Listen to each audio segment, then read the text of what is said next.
guys! This is Amazing Grace and Stephanie Grace. We're going to make kumla. It's a Norwegian or traditional Norwegian food, and my favorite, of course. Your favorite too? Wow. Yes. Copy. No, but anyway, we're going to eat dinner. The three of us. Think about that. Ready and happy? Oh yes.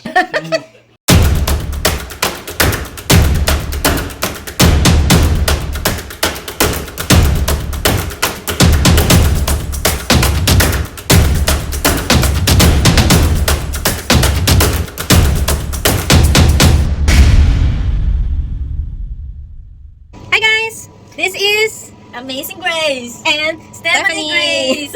So today's video, I'm going to make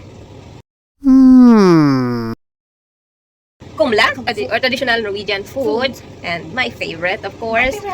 Your favorite too? Wow. Yes. Copy. No, but anyway, cooking kumla already. This is Raspeballer here in the east, because in the west it's called kumla. And this is how it made. So I'm gonna show you. You can hear the sound. And here I already boiled the smoke ham, and now it's simmering in the medium heat or low heat. So this is already tender after 2 or 1.5 hour boiling. I make sure that it's tender, and then the rest. Now that it's tender, we're going to add our potatoes. This is a turnip root. It looks like this, but I already peeled it and washed, and also the carrots. So we're going to add it all together with this sausage also. This is also smoked and made of pork. So we're going to open that one. We don't need to cut it yet, because we'll cut it once it's done, because we only need like 30 minutes. It will be simmer there for 30 minutes together with all this. It's perfect time for making it all tender. So there you go. And another 30 minutes later, we're going to add our Raspeballer. We're going to mix it first. I'm going to show you also. So this time we're going to add our potatoes and these vegetables. So let's open sesame. Put it there for the side, and then I'm going to add. So don't worry, this is already washed, and I'm going to do it there. And next will be the turnips and the carrots, just like that. And we're going to open also our sausage. So for the sausage, yeah, this is it. One of this. Let's go and put it inside. Don't worry. And the next will be this too. And open. Don't worry if it has something like this. You know, to cut it, we will cut it away later. And let's add it there. We have to add some space. I think so. I think I have to cut it into 2 because there's no space. Mala, Asal cut it already. Cut it. They can no plaster yan. Men då försvinner ju smaken. Okay. So got it bara sån? Ja, ja. Okay. Så So the Anva said, as the expert, him who eat this all his life since he was young, said that we are not going to cut the sausage, because the sausage, if you cut it now, it will mix the taste will mix into the soup, and normally we're not going to eat the soup. We're just going to eat all the rest of the meat without losing the taste. So this one will be the cabbage, and the next will be this. So I'm going to show you also how to make this one now. Right. So now we're going to mix and prepare our Raspeballer. You need to mix it with the 3 deciliter cold water. But we're going to use 2 of this first. Put it there. And then the next one is here. And same. What we're going to do is to just stir it like that. And blend it in the. So there you go. 2 pounds is inside this. Make well, because we're going to add 6 DL1 like this, and mix and make it like that. There you go. Just make it with hot water or cold water, I mean, and like that. Make it swell more, because I don't want it too wet. That's why.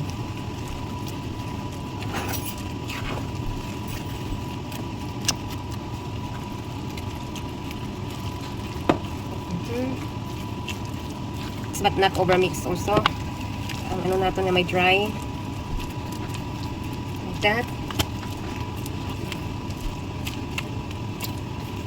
Because to remake it not so wet. And that's alright, I think. Yeah. Huh? No. No, yeah.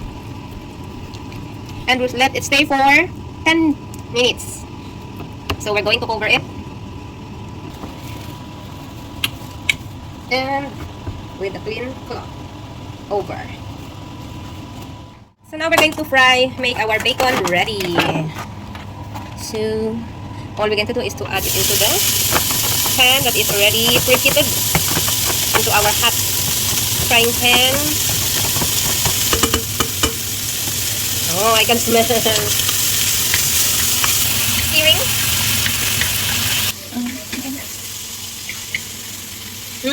That smells is so yummy.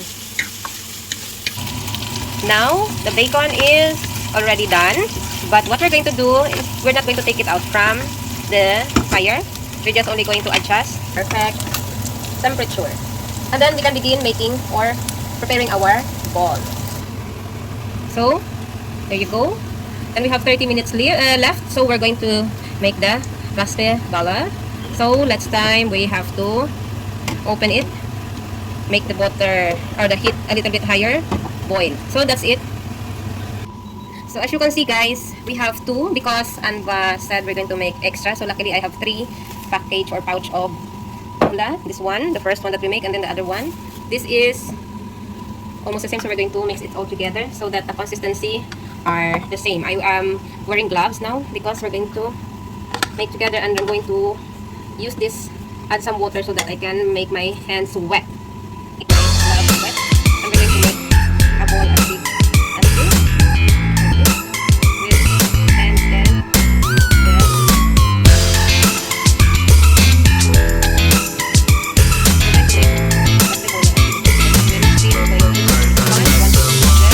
hot water. Wait, what was that? Or I will make bigger. Now this one will go straight to the slowly. There you go.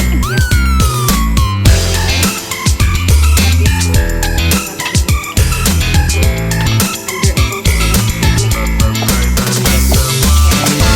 So it's like mix.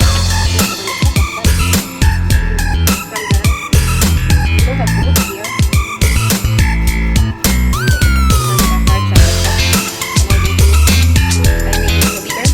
There's no such thing as perfect shape and size for this. Of course, the perfect shape is going around, and then the size, it depends. This quite big one. Make sure the mark of my hand also there. And there is this one, okay, straight.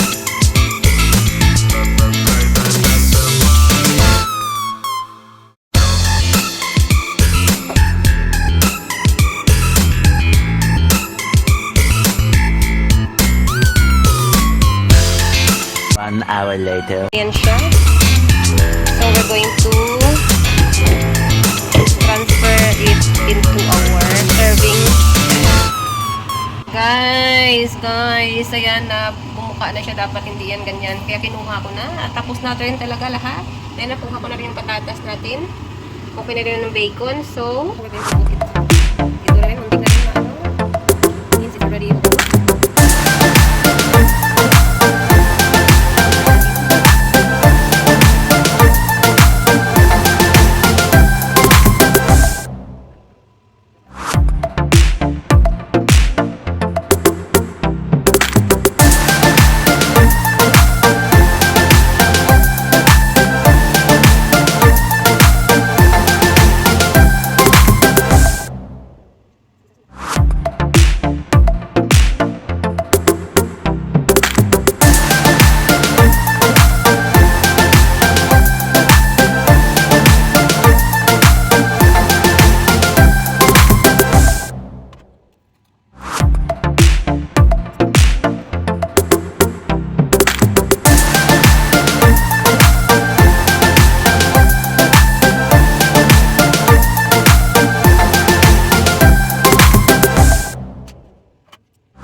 now going to eat dinner.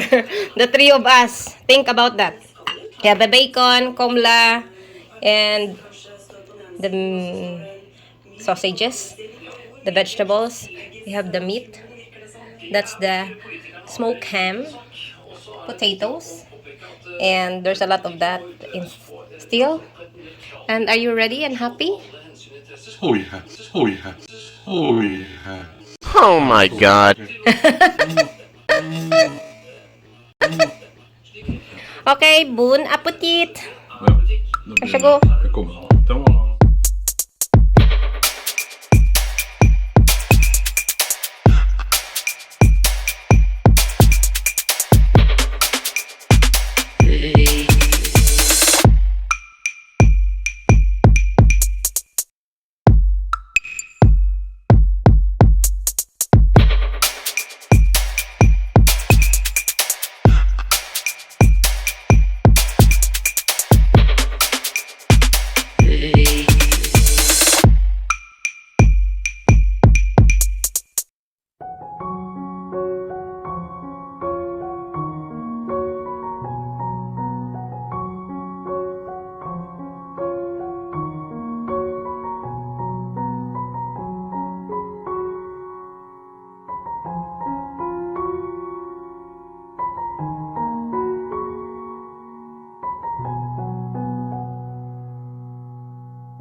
Skulle ha lite cola på mjölk, det är kul.